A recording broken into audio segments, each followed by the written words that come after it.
ሰሞኑን በጣም አሳዛኝ ዜና ከደቡብ አፍሪካ እየተሰማ ይገኛል።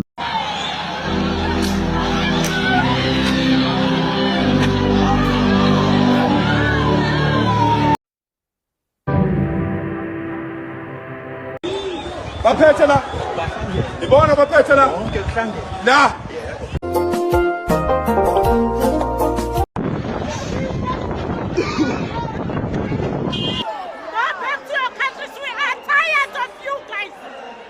ብዙ ኢትዮጵያውያን እንግዲህ በአሰቃቂ መልኩ እየተገደሉ ሱቃቸው እየተዘረፈ ሱቃቸው እየተቃጠለ መኪናቸው እየተቃጠለ ይገኛል።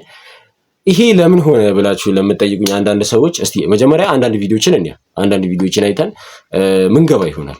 እስቲ አንድ ወንድማችን እንግዲህ በጣም በአሰቃቂ ሁኔታ ሱፐርማርኬት ውስጥ ቆሞ ባለበት በአንድ በማይታወቅ ግለሰብ ተተኩሶ ሞቷል። እሱን ቪዲዮ አይተን እንምጣ እስቲ። በደቡብ አፍሪካ ጆሃንስበርግ የሚገኘው ኢትዮጵያዊ ወገናችን በጠራራ ፀሐይ በአሰቃቂ ሁኔታ መሃል ጄፒ ተብሎ በሚጠራው አካባቢ በጥይት ተመቶ መገደሉ ተሰምቷል። ግድያው ዝርፊያ ሳይሆን ሆን ተብሎ የታቀደም ይመስላል። ደረሰኝ በጣም የሚዘገንን ገበያ መሃል አንድ ኢትዮጵያዊ ሲገደል የሚያሳይ ነውና ዛሬ 5 ሰዎች ሞቱ። ትላንት አንድ ሰው በጣም ችግር ላይ ያለ ነው። በደቡብ አፍሪካን ኢትዮጵያዊ በሱቅ መሃል በአደባባይ በሰዎች ተከቦ በጥይት ተገድሏል። በቀጣይ ቀን በማክዶናልድ የተቀመጡ 3 ኢትዮጵያውያን በስለት ተወግተዋል። መጀመሪያ ደቡብ አፍሪካውያኑ ሲቲዝን አረስት የሚሉት ዓለም ደግሞ ዚናፎቢያ ወይንም መጤጠል የሚለውን ስርና ምክንያቱ ነው። We don't want this as African people anymore. እነዚህ መጤ ከተባሉና ሱቅ ለሱቅ እየተዞረ ሱቃቸው የሚዘጋባቸው የሚደበደቡ የሚዘረፉ መጤ ተብለው ከተለዩት መካከል ኢትዮጵያ ዋነኞቹ ናቸው።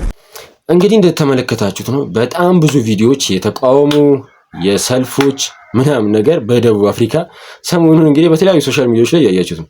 ይሄ ለምን ሆነ ብላችሁ ካሰባችሁ ደቡብ አፍሪካውያን ለምንኛ እያለን ኢትዮጵያውያን ከሌላ ሀገር መጥተው የሌላ ሀገር ዜጎች ሀገራችን ላይ ሰርተው ይለወጣሉ የሚል ሜንታሊቲ ነው ያላቸውና በእውነቱ ከሆነ ከኢትዮጵያውያን ይልቅ ነጮች ደቡብ አፍሪካን ተቆጣጥረው ገዝተዋት ይዘዋት ይገኛሉ። ጀስት ግን እነሱ አይነኩም። እስካሁን ብታምኑም ባታምኑም ሰርች ማድረግ ትችላላችሁ። ሁሉም የዩቲዩብ ቤተሰቦቼ ደቡብ አፍሪካ ውስጥ ጥቁር የማይገባበት ቦታ አለ። ጥቁር እዛ ገብቶ የማይኖርበት ቦታ ደቡብ አፍሪካ ውስጥ አለ። ይሄ ሁሉ እያለ አፍሪካ ላይ ለምን ተነሳችሁ ካላችሁ አንድ ደረጃ ልንገራችሁ። በደቡብ አፍሪካ ኢኮኖሚ ላይ በጣም ትልቁን ፐርሰንት በጣም ትላልቅ ፎቆች ትላልቅ ኢኮኖሚዎች ሜቢ 70% ከ70% በላይ ይዞት ያሉት ነጮች ናቸው። ከ4 ሚሊዮን በላይ የሚገመቱ ነጮች በደቡብ አፍሪካ ውስጥ ይኖራሉ። ያም እንግዲህ የመጣው ድሮ እንግዲህ ቀኝ ግዢ ላይ ከድሮ ጀምሮ ደቡብ አፍሪካ በኔዘርላንድ ተገዝታለች። መጀመሪያ በኔዘርላንድ ተገዛች፣ ከዛም በብሪቲሽ በእንግላንድ ማለት ነው። ለረጅም ጊዜ ስለተገዙ እዛ ላይ የነበሩ እንግላንዶች ኦሬዲ ህንዶችም ጨምሮ ማለት ነው እና ተደባልቀው ተዋልደው የራሳቸውን ጎሳ የራሳቸውን ኢኮኖሚ መስርተው ነው ያሉት። ደቡብ አፍሪካ ላይ ኔልሰን ማንዴላ ለመጣ ነፃነት ምናምን ዘር አወጣቸው ምናምን ነገር በነፃነት እንዲኖሩ ጥቁሩንና ነጩን እኩል አደረገ። ከዛ ውጭ ያደረገው ነገር የለም ማለት እኩል አደረጋቸው። ግን ስቲል ነው በባርነት ውስጥ ነው ያሉት። እንዴት በሉ አንደኛ የደቡብ አፍሪካን ኢኮኖሚ ይዘው ያሉት ነጮች ናቸው። ከነሱ በመቀጠል ህንዶች አሉ። ሶስተኛ ላይ ደግሞ ከኢትዮጵያ የሄዱ ኢትዮጵያውያን ነጋዴዎች አሉ። ይሄን ነው እንግዲህ 3 ደረጃዎች ተከታትለው ያሉ ማለት ነው። እና የደቡብ አፍሪካ ዜጎች ደግሞ ምንም ድርሻ ውስጥ የሉበትም። በጣም ትንሽ ከሚባል ድርሻ ውስጥ ነው ያሉበትና በጣም ትልቅ ቅናት ያድርባቸዋል ማለት ነው። እነሱ አሁን ማጥቃት የሚችሉት ነጮቹን ቢያስቡ የማይታሰብ ነገር ነው። ነጮቹ በጣም የታጠቀ በቃ ገቨርንመንትን ራሱ መንግስቷን ይዘው ያሉት ነጮቹ ናቸው ማለት እንችላለን።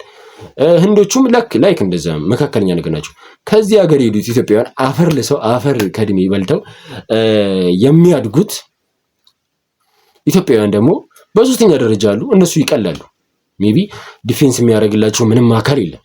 ከሌላ ሀገር የመጡ ዜጎች ናቸው ብለው የራሳቸው ሀገሮች ቢመቷቸው ዳዝ ማተር ማንም ኬር አይሰጠውም ለዚህና ከኢትዮጵያ መንግስት ውጭ ማለት ነውና ይሄ ነው እየተከሰተ ያለው ማለት ነው።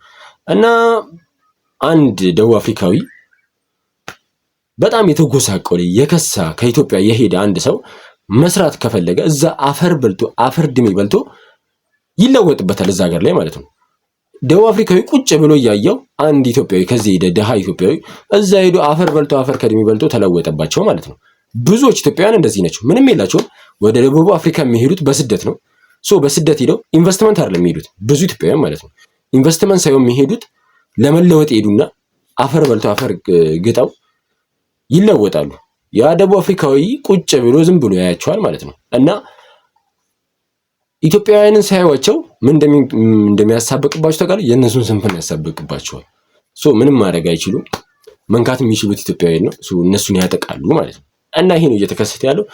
በጣም በጣም የአይምሮ መዋዠቅ ምን እንደደረሰባቸው ባናቅም በጣም አስጠሊታ ነገር ከደቡብ አፍሪካ እየደረሰ ይገኛል። ሁላችሁም ሚዲያ ያላችሁን አስተያየት ኮሜንት ላይ ቁጭ አድርጉልኝ። የተወሰነ ቪዲዮዎችን ላሳያችሁና የዛሬን ቪዲዮ መንዘጋ ይሆናል።